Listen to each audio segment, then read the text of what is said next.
जो सर उठाकर चलता था आज वही झुक गया। ताकतवर भी देखो आज खुद ही रुक गया। आप समझ तो गए ही होंगे कि आज मुझे आपसे क्या बात करनी।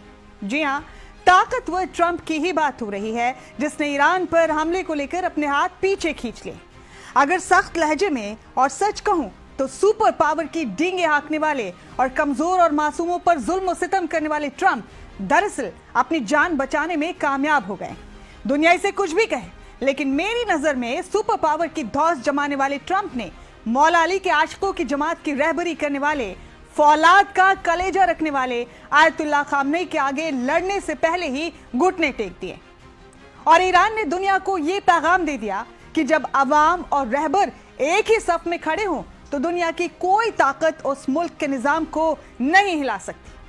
आपको याद होगा कि आयतुल्लाह खामनेई ने व्हाइट हाउस और तेल अवीव को खास पैगाम भेजा था कि ईरान पर कुछ भी हिमाकत करने से पहले खैबर और करबला की जंग और उसके नताइज को सलीके से पढ़ लेना और अपने जहनों में उतार लेना। उन्हीं मर्द मुजाहिद शेरों का लहू ईरान की रगों में दौड़ता है और तुम्हारा भी वही हश्र होगा जो तकब्बुर और गुरूर में चूर फिरौन, नमरूद और रजा शाह का हुआ था।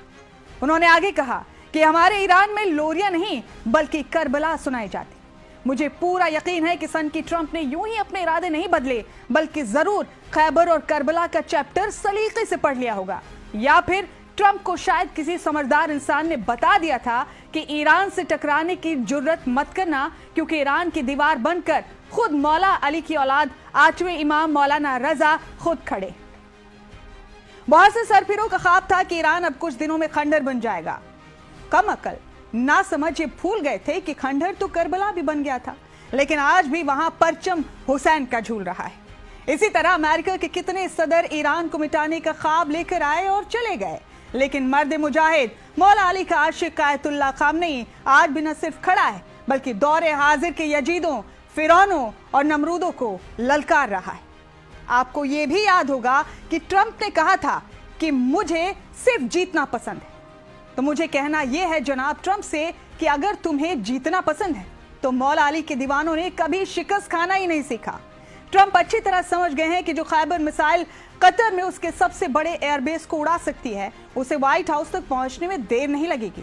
खैर, ट्रंप को अपना हश्र फिरौन और नमरूद की तरह होने से बचाने के लिए खूब सारी मुबारकबाद।